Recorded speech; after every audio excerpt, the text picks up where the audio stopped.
Welcome back to another episode of Behind the Book, Black Financial Culture, Building Wealth from the Inside Out. And today we're going to talk about chapter 6 in a book, which is Live Your Legacy. In this particular chapter, I really touch on a lot of estate planning topics that are, let's just be honest, difficult for a lot of people to engage with.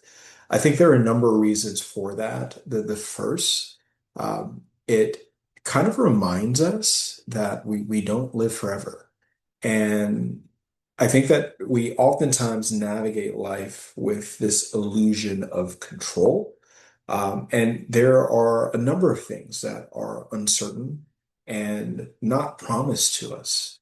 And so seizing every moment and every day is incredibly important. But I think that it reminds us how finite life can be. And let's just be honest, um, it can be morbid depending on the way that we think about death, maybe culturally, maybe through socialization, maybe through our faith.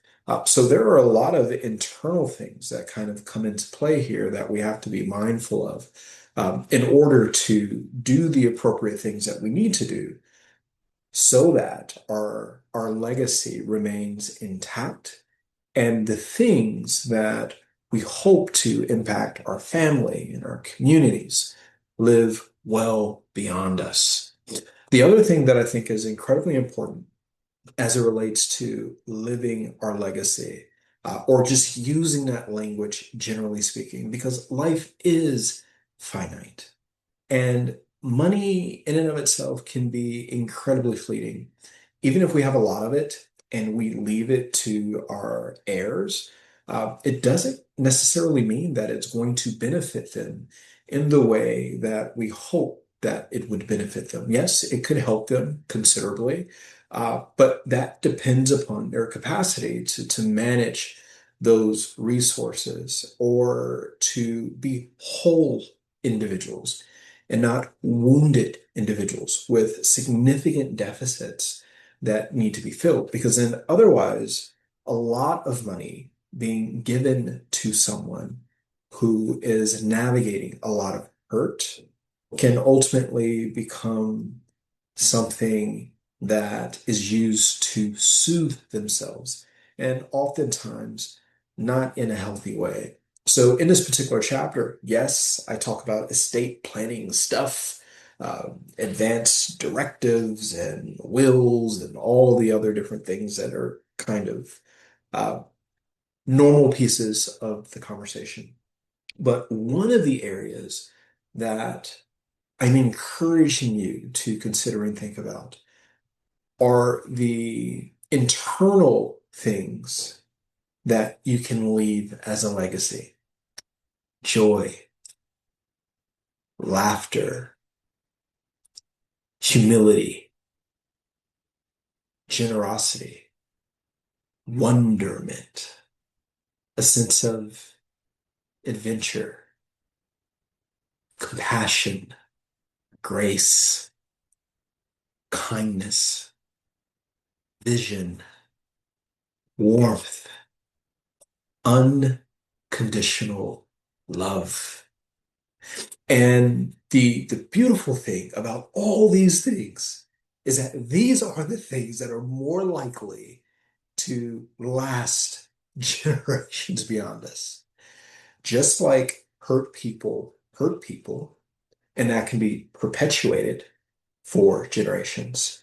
Healed people heal people, and that too can be perpetuated for generations.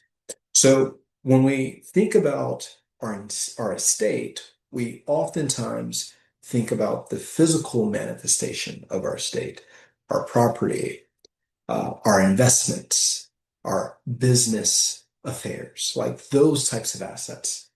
But what about the intrinsic assets that are rooted in character, trust, right? I think that those things are incredibly important. And those are things, even if we're limited with regards to our financial means, we can live a legacy that lives beyond us, that addresses matters of the heart. And to be perfectly honest with you, I think that those things are just as important, if not more important than the money. Now, you can debate me on this particular piece, and I completely get it, and I will concede to each their own. So here's an excerpt from the book, and I hope you enjoy. Being able to pass along your estate, money, and property to your children, family, friends, and organizations you support is only a part of the process. Your estate has a higher purpose. It should serve as a conduit towards expanding upon your legacy, your faith, and your works. Your character, not your money, is the real legacy. With that being said, establish a clear vision for what you hope to pass along to your heirs. Because money alone may not be enough. In fact, nearly 70% of heirs blow through the money they have inherited within one generation. That's generational wealth depletion, not generational wealth creation. Morals and wisdom often have a longer shelf life than money. Creating the foundation of those things, along with money, is the real flex. If trauma can pass from generation to generation, so can wholeness. And what's incredibly important about this passage is that if we firmly believe that money, regardless of the cost, is going to make us whole, I hate to be the bearer of bad news. It won't.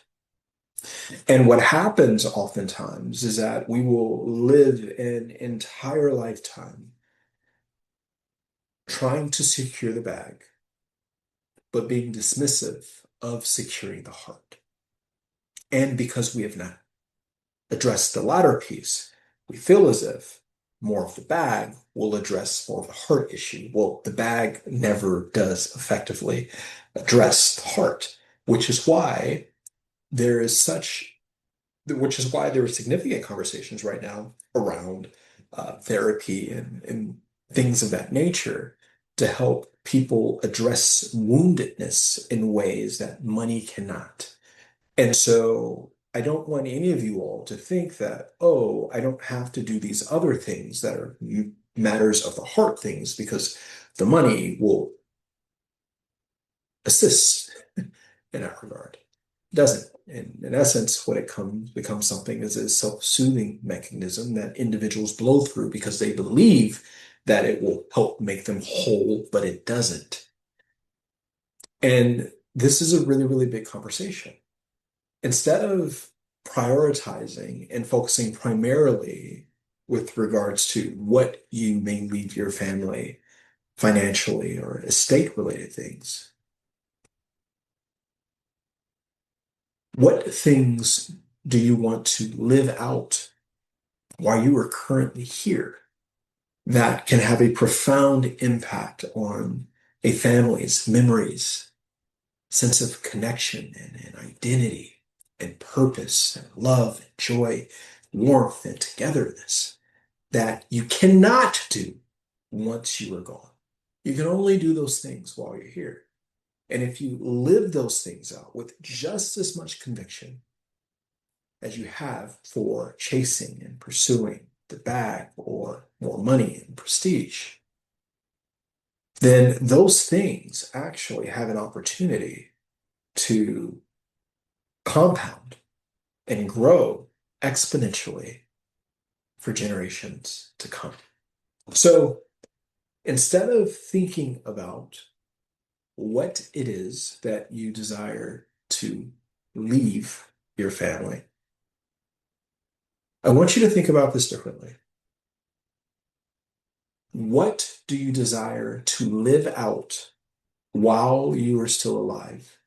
with the hope that your family continues to live it out for generations to come. So I hope that you found this video somewhat helpful. It's always a pleasure to do these things. And until next time, know that you have more power than you think. Own it. Bye.